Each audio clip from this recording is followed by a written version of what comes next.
Okay, so that's interesting. They're saying the Wild Hunt is that icy wind that I saw in the movie earlier with those horsemen Shame and I stuff. have no time. That's cool. Ambassador Varatra, Yennefer suggested I ask you about current events, the war and so on. Of course. The Emperor's servants should keep no secrets from each other. If you will, let us approach the map.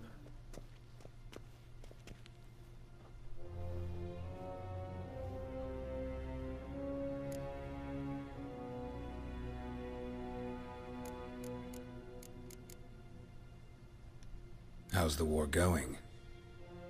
I mean, apart from the fact that Nilfgaard's triumph is imminent. I assume this to be a private conversation. We've no witnesses, so let's dispense with the propaganda, even that shrouded in irony. Our offensive was going splendidly until winter came. Edirn was in such disarray that we encountered no resistance. We had reached the Pontar before the first snows. Only a weakened Kedwin remained, and Radovid's Redania, which had ignored the rest of the North's pleas for help. We thought they'd sue for peace, perhaps even submit to vassalization. We waited for spring, certain of victory. Radovid? Submit? Yes, a vain hope, I agree. Radovid sent no peace envoys, nor did he advance on our positions. Instead, he trudged over the snow-bound Kestrel Mountains and attacked Kedwin, his ally. This attack took the Kedweni by surprise. They were still mourning the loss of their king. Rudderless and dejected, they laid down their arms after a few lost skirmishes and joined Radovid.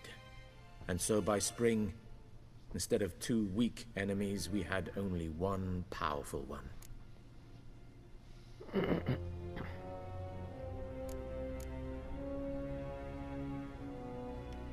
That admiration I hear in your voice? Radovid is our foe, but I cannot deny he is clever. He played us for fools, particularly dense ones at that. Returning to the war, this spring there was a massive battle in the marshes of Velen. Massive, yet indecisive. Both sides suffered enormous losses, unprecedented even. Radovid has retreated across the Pontar. He's safe for now, until reinforcements arrive from the south. Then Emperor Emir var Emrys will deal with him once and for all. Couldn't you just go home? Save everyone a lot of marching, not to mention a few human lives. I'm afraid the stakes are too high to fold now. We can only go all in.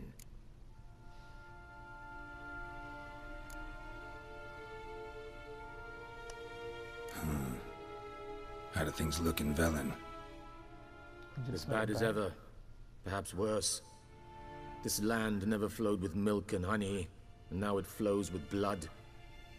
Armies have swept through it several times, trampling fields, looting granaries, burning villages. Famine grips the populace.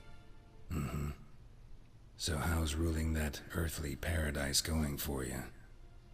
Not well, to be honest.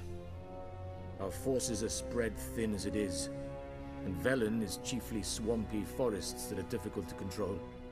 We've had several patrols never return to their camps. Thus, we've temporarily delegated authority in this region to a certain Nordling, a former low-ranking officer in the Temerian army, one Philip Strenger, better known by his nom de guerre, the Bloody Baron.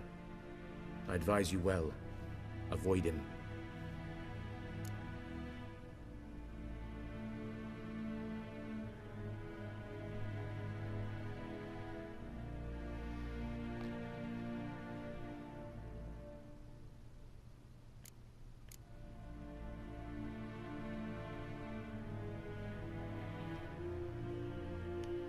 Any news from Novigrad? Is the Free City still free? Yes, although everyone knows this won't last. Radovid is in Oxenfurt, and the Emperor is here in Vizima, at Novigrad's doorstep, both. And both require coin and ships. Novigrad can provide these. Which is why the mood in the city is rather, well, on edge. Meaning? How do men deal with fear? They seek reassurance and scapegoats. The Church of the Eternal Fire understands this perfectly, and so it promises to improve the lives of its flock by pointing out the guilty. Who started the war? Who profits from it? Why, it's obvious. Mages, elves, dwarves, in a word, any and all deviants. I've been stationed in Novigrad for 13 years. First as a consul, then as ambassador. I've seen a great deal. Cruelty, cynicism, greed. But what is happening there now concerns me greatly.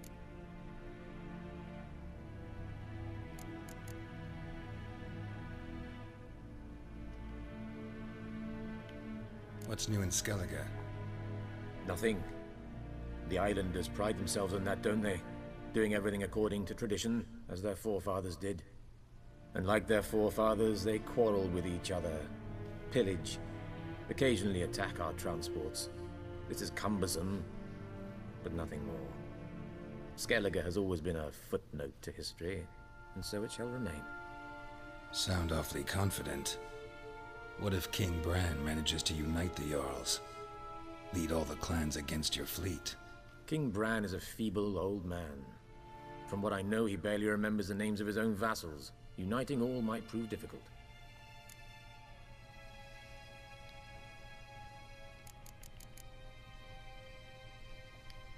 How's the war going? I mean, apart from the fact that Nilfgaard's triumph is imminent. I assume this to be a private conversation. We've no witnesses, so let's dispense with the propaganda, even that shrap. Our offensive was going only a weakened... Radovid? Yes. Listen. What about... Returning to... Radov... Couldn't you... I'm a...